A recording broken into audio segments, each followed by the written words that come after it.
भारत में लाखों मंदिर हैं जहां लोग शांति की तलाश में जाते हैं, सुकून के लिए जाते हैं। लेकिन राजस्थान के दौसा जिले में एक ऐसा मंदिर है जहां लोग शांति के लिए नहीं बल्कि अपनी जान बचाने के लिए भागते हैं। यहाँ की हवाओं में मंत्रों की आवाज़ कम और चीखें ज़्यादा सुनाई देती हैं। यहाँ प्रसाद को खाना मना है, यहाँ का पानी घर ले जाना मना है। और सबसे बड़ा नियम, जब आप यहाँ से वापस जा रहे हों तो पीछे मुड़कर देखना मना है, क्योंकि मान्यता है कि अगर आपने पीछे मुड़कर देखा तो वो आपके साथ आपके घर चला आएगा। स्वागत है टेम्पल रहस्य में। आज हम चल रहे हैं विज्ञान और अंधविश्वास की उस बारीक लकीर पर जिसे दुनिया मेहंदीपुर बालाजी के नाम से जानती है।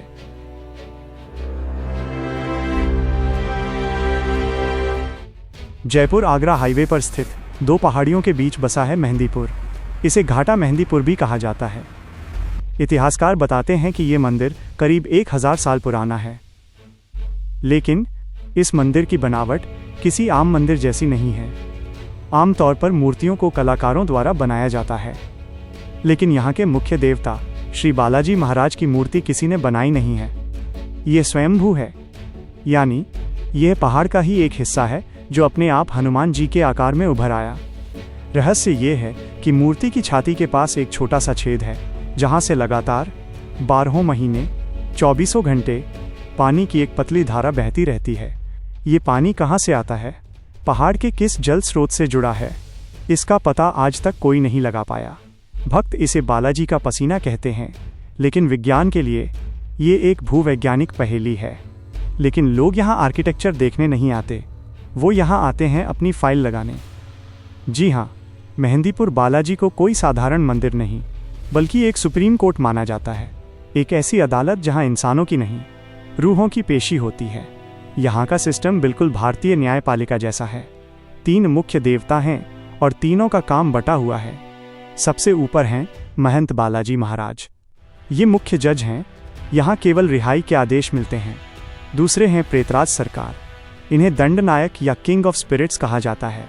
जिस तरह यमराज आत्माओं का हिसाब रखते हैं, माना जाता है कि प्रेतराज सरकार उन दुष्ट आत्माओं को सज़ा सुनाते हैं जो इंसानों को तंग करती हैं। और तीसरे हैं कोतवाल भैरव बाबा, ये इस अदालत के पुलिस कमिश्नर या जेलर हैं। इनका काम है मुजरिम को पकड़ना और उसे दंड देना। श्रद्धालु यहाँ आते हैं और अर्जी लगाते हैं, प्रसाद के 2 लड्डू और उड़द की दाल के वड़े। नियम ये है कि अर्जी लगाने के बाद उन वड़ों को अपने सिर से 7 बार वार कर बिना पीछे देखे पीछे फेंकना होता है। इसका मतलब है आपने अपना केस रजिस्टर कर दिया। अब सुनवाई शुरू होगी। सुबह के 2 बजे आरती का समय।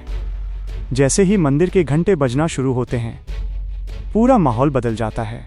अगर आप पहली बार वहां गए हैं तो जो आप देखेंगे वो आपको जिंदगी भर सोने नहीं देगा। मंदिर के हॉल में, जिसे सांकल वाला हिस्सा कहा जाता है, वहां सैकड़ों लोग एक साथ चिल्लाना शुरू कर देते हैं। कोई जमीन पर लौट रहा है, कोई अपने ही बालों को नोच रहा है, कोई अपने सिर को दीवार पर पटक रहा है। और उनकी आवाज़ें, इसे कहते हैं पेशियाना। मान्यता है कि आरती के वक्त प्रेतराज सरकार अपनी अदालत लगाते हैं। उस वक्त पीड़ित व्यक्ति के शरीर में मौजूद ऊपरी साया या नेगेटिव एनर्जी को ज़बरदस्ती सामने लाया जाता है।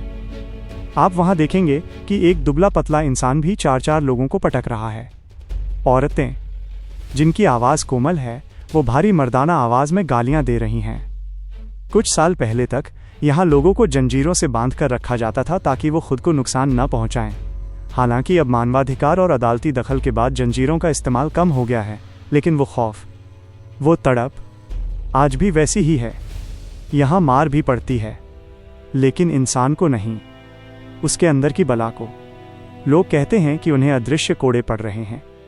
वो हवा में ऐसे झुकते हैं जैसे किसी ने उनकी पीठ पर लाठी मारी हो। यह नज़ारा इतना विचलित करने वाला होता है कि कई बार देखने वाले खुद बेहोश हो जाते हैं। अब एक ज़रूरी सवाल, क्या ये वाकई भूत प्रेत हैं या फिर ये हमारे दिमाग का खेल है? हमने इस पर कई मनोचिकित्सकों और न्यूरोलॉजिस्ट्स की राय जानने की कोशिश की। डॉक्टर्स के मुताबिक मेहंदीपुर बालाजी में जो हम देखते हैं उसे विज्ञान की भाषा में डिसोसिएटिव आइडेंटिटी डिसऑर्डर या ट्रांस एंड पोजीशन डिसऑर्डर कहा जाता है।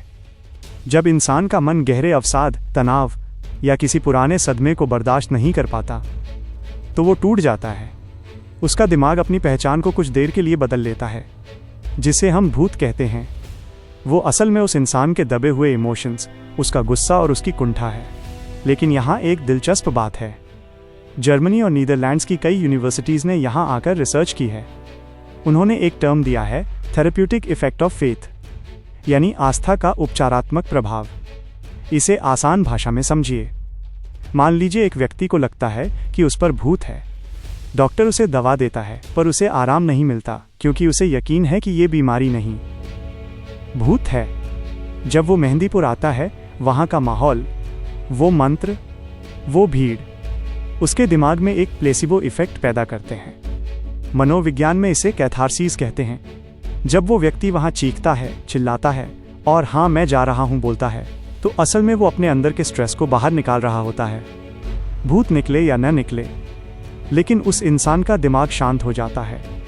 शायद इसीलिए जो लोग बड़े बड़े अस्पतालों से ठीक नहीं हुए, वो यहाँ की धूल से ठीक हो जाते हैं। लेकिन क्या विज्ञान हर चीज़ समझा सकता है? यहाँ आने वाले कई केस ऐसे भी हैं जिन्होंने डॉक्टर्स को भी हैरान किया है। ऐसे लोग जो संस्कृत का एक शब्द नहीं जानते थे, वो पेशी के दौरान धारा प्रवाह संस्कृत या प्राचीन भाषाएं बोलने लगते हैं। इसे विज्ञान ज़ेनोग्लॉसी कहता है, लेकिन इसका कोई ठोस वैज्ञानिक कारण आज तक नहीं मिला। ऐसे लोग जिन्होंने सालों से बिस्तर नहीं छोड़ा था, पैरालिसिस के मरीज, वो यहाँ आकर अचानक खड़े हो जाते हैं। क्या ये महज संयोग है या वाकई यहाँ कोई ऊर्जा काम करती है? यहाँ के पुजारी बताते हैं कि रात के समय अक्सर मंदिर के अंदर से अजीब आवाज़ें आती हैं, जैसे कोई अदृश्य सेना मार्च कर रही हो। कई बार सुबह के वक्त मूर्तियों की स्थिति में भी हल्का बदलाव देखा गया है। स्थानीय लोग कहते हैं कि रात को बालाजी की सेना गश्त पर निकलती है। अगर आप कभी एडवेंचर के लिए मेहंदीपुर जाने की सोच रहे हैं तो सावधान रहिए। यहाँ के नियम दुनिया के किसी भी मंदिर से ज़्यादा सख्त हैं, और इन नियमों को तोड़ने का मतलब है मुसीबत को दावत देना। नियम नंबर 1, प्रसाद घर नहीं ले जा सकते।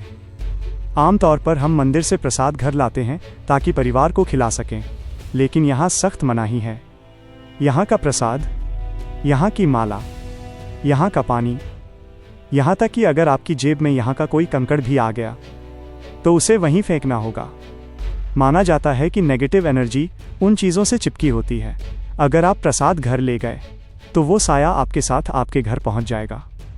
नियम नंबर 2, खाने पीने की मनाही। जब तक आप दर्शन करके बाहर नहीं निकलते, आप न कुछ खा सकते हैं, न पी सकते हैं। यहाँ तक कि अनजान व्यक्ति के हाथ से पानी लेना भी वर्जित है। नियम नंबर 3, मुड़कर मत देखना। यह सबसे डरावना नियम है। वापसी में गाड़ी में बैठते समय या बस में चढ़ते समय आपको पीछे मुड़कर मंदिर को नहीं देखना है। ऐसा माना जाता है कि वो बुरी शक्तियाँ आपका पीछा कर रही होती हैं। वो इंतज़ार करती हैं कि कब आप उनसे आंख मिलाएं और वो आपके साथ हो लें। क्या ये सब अंधविश्वास है? इतिहास के पन्ने पलटें तो पता चलता है कि यह जगह सदियों से तांत्रिकों और अघोरियों का केंद्र रही है। मुगल काल और ब्रिटिश राज के दौरान भी इस इलाके को शापित या मिस्ट्री जोन माना जाता था। कुछ पुराने दस्तावेजों के मुताबिक 19वीं सदी में कुछ ब्रिटिश अफसरों ने यहाँ के मैजिक को एक्सपोज करने की कोशिश की थी। कहा जाता है कि उन्होंने मूर्ति के नीचे खुदाई करने का प्रयास किया, यह जानने के लिए कि पानी कहाँ से आ रहा है। लेकिन जैसे जैसे वो खोदते गए, पानी का बहाव तेज होता गया और आखिरकार एक अनजानी बीमारी ने उन अफसरों को घेर लिया। डर के मारे खुदाई रोक दी गई। वो गड्ढा आज भी रहस्य है। मेहंदीपुर बालाजी सिर्फ भूतों का ही नहीं, काले जादू के काट का भी केंद्र है। आपको मंदिर के आसपास के रास्तों पर अजीब चीजें पड़ी मिलेंगी। नींबू, मिर्च, काले कपड़े में लिपटी गुड़िया, कीले और सिंदूर। जानकार बताते हैं कि यहाँ उतारा किया जाता है, यानी अगर किसी पर कोई तांत्रिक क्रिया की गई है तो यहाँ की मिट्टी उसे काट देती है। लेकिन सावधान, रास्ते में पड़ी इन चीज़ों को लांघना सख्त मना है। कहा जाता है कि उतारा करने के बाद वो नेगेटिव एनर्जी उस वस्तु में कैद हो जाती है। अगर आपने उसे छू लिया तो वो एनर्जी आप में ट्रांसफ़र हो सकती है। तो सच क्या है? क्या मेहंदीपुर बालाजी में वाकई भूत भागते हैं या ये सिर्फ एक मनोवैज्ञानिक खेल है? एक तरफ विज्ञान है जो सबूत मांगता है, दूसरी तरफ आस्था है जिसे सबूत की ज़रूरत नहीं। लेकिन एक सच ये भी है कि जहाँ बड़े बड़े अस्पताल और दवाइयाँ हार मान लेती हैं, वहाँ मेहंदीपुर की वो मिट्टी काम कर जाती है। इसे चमत्कार कहें या दिमाग का वहम, लेकिन हज़ारों लोगों के लिए यह जगह उम्मीद की आखिरी किरण है। और शायद इसीलिए तमाम चेतावनियों और डरावनी कहानियों के बावजूद यहाँ आने वालों की भीड़ कभी कम नहीं होती। पर हाँ, अगर आप कभी वहाँ जाने का प्लान बनाएं, तो विज्ञान और तर्क को घर छोड़कर जाइएगा। और याद रखिएगा, वापसी में पीछे मुड़कर मत देखना।